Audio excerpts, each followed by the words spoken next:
اما نفری که خدا ازش حمایت میکنه و گفته بر من واجب نصرتش بکنم و اگر فقیر باشه از فضل خودم اونو غنی میکنم. کسی که به خاطر حفظ عفتش به ازدواج پناه ببره. پناه بردن به ازدواج یعنی پناه بردن به خدا. میتونه زنا بکنه، میتونه آلوده به فحشا بشه، هی به خودش فشار میاره، میره پیش عالمی سوال میکنه، میگه شهوت بر من فشار میاره، مهریه هم سنگینه، خرج و مخارج عروسی هم سنگینه، چه کار کنم؟ میگه پنجشنبه دوشنبه روزه بگیر. حدیثه. تا کی باید روزه بگیره؟ باید یه فکری براش کرد. بزرگترها آستین بالا بزنن. دوست نداری جوانانتون عفیف باشن؟ من اگر امروز پول دادم پسر همسایم چند سال مسکین میخواد داماد بشه نمیتونه، اگر من پول دادم که این پسر همسایه من به عفت برسه دختر من در امانه، دختر خودمو پول دادم میدم به پسر همسایه که داماد بشه، به دختر همسایه که عروس بشه، به خاطر که من همسایه اینم. اگر این جوان نتونه داماد بشه و بره دنبال بی عفتی بچه های من در خطرن، اون تبدیل به گرگ میشه. نه کن چقدر کمک میکنیم به هم.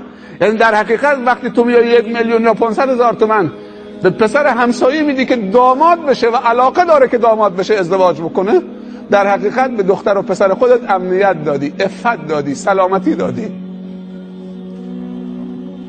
ولی خیلی ها اینطوری فکر نمیکنن من خودم زحمت بکشم پول بدم به پسر فلانی که داماد بشه. مشکل ما تو همینه. اگر بچه همسایت یتیم ضعیف استعداد داره پول بهش بدی برای دانشگاه، تو افتخار نمی کنی که بچه همسایت دکتر و مهندسه؟ یعنی تو همسایه یک دکتر و مهندسید.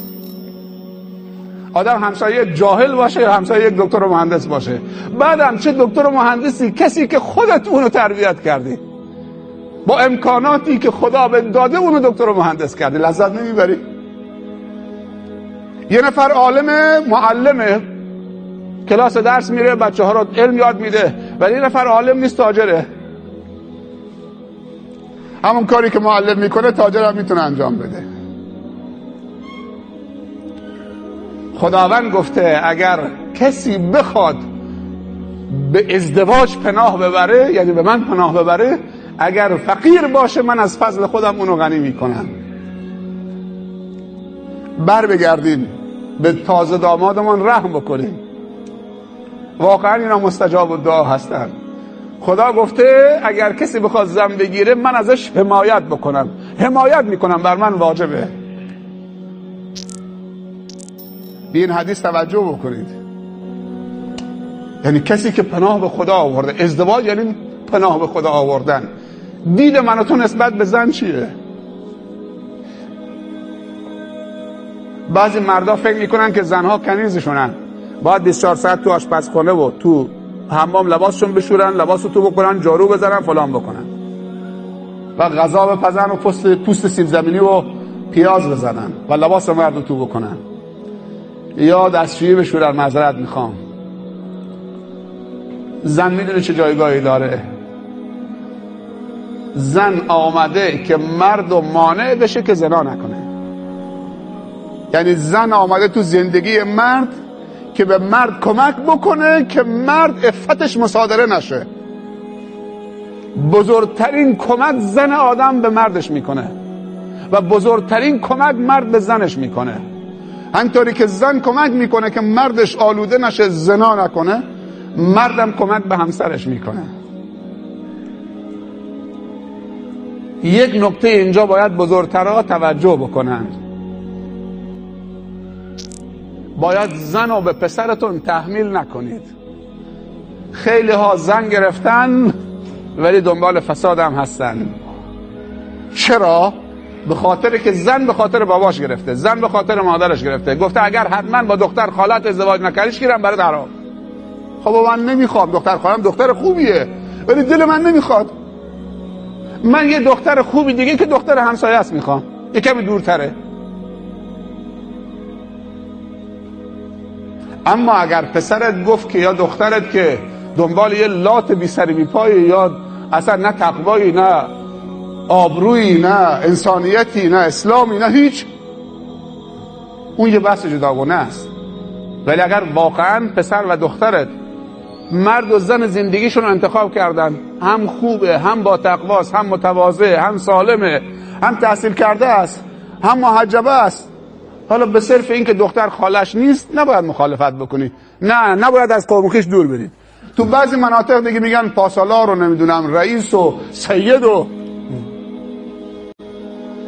ان اکرمکم عند الله اتقاکم، اعتبار به تقواست. ولی دل دخترت و پسرت باید چه؟ بخواد اون مرد. اگر نخواد مثل غذایی است که اشتها نداره، به زور میخوای بخورونی بود. ازدواج لباس نیست که اینو بکنه بندازه بیرون. کسانی بودن که به زور بهشون دادن، بعد از 4 تا بچه از هم جدا شدن، دوباره به همون عشق اولشون برگشتن، بعد از 4 تا بچه بزرگ کردن. پس خواستنم یه قضیه است که اسلام بهش توجه داره، بی توجه نباشیم. پس دومین نفری که خداوند گفته ازش حمایت میکنم، جوانی است که رو به ازدواج می آورد. اینا مستجاب الدعا هستند، واقعا دنبال طهارت و پاکی هستند.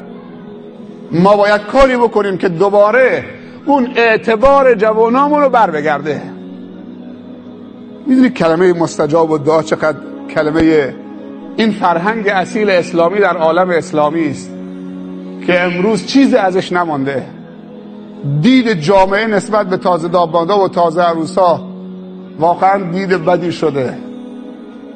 برگردیم به تاریخمون، برگردیم به اصلمون، به اصالتمون، به فرهنگمون که چقدر اصیله، چه دیدی داره واقعا و چه احترامی قائل برای جوانا.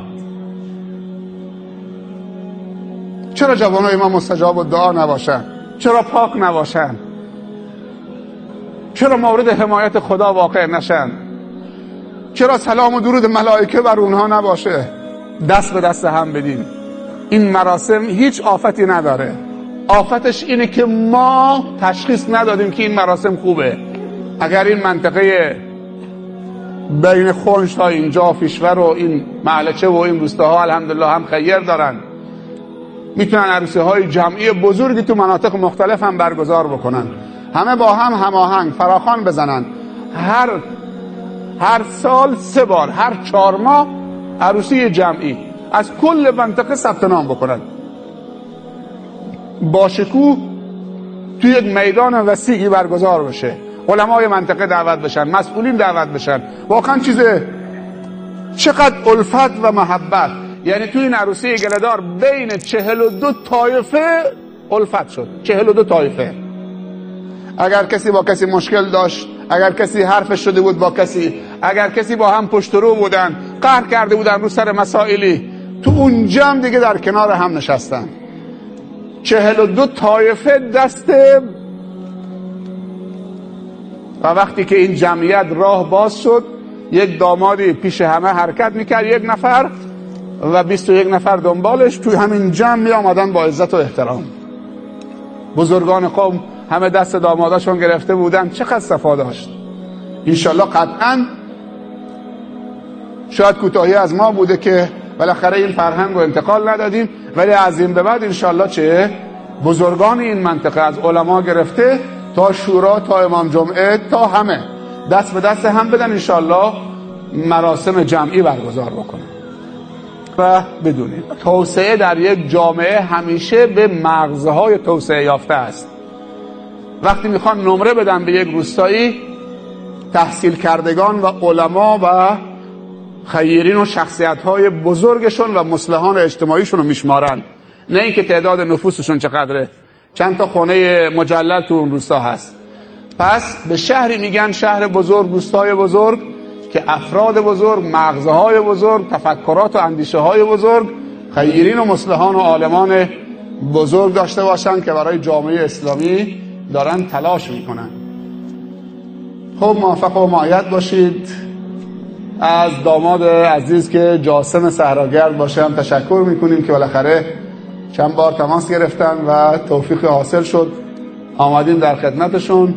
امشب تعهدی دادن که من به همه کسانی که میان تو عروسی من تعهد میدم که به سلامتی بیان، به سلامتی هم بر بگردن، هم آبروششون و حسناتشون و ایمانشون و اخلاقشون و دینشون و حیثیتشون همه حفظ بشه، با دست پر هم بر بگردن. همه عزیزان، خواهر و برادری که توی این جمع شرکت کردن، هر کسی که بانی این جلسه شده، شما عزیزانی که تشریف آوردید این جمع با شما برگزار شد، همه گروه سرود و همه عزیزان، همه در تمامی امورات زندگیتون خاتمه به خیر و سربلند باشید. بگید آمین. خدایا چنین کن سرانجام کار تو خوشنود باش. صلی علیک الله یا خیر الورا، تعدد حبات الرمال وأكثرا. صلى عليك الله ما غيث هما، فوق السهول وبالجبال وبالقرى. يا خير مبعوث بخير رسالة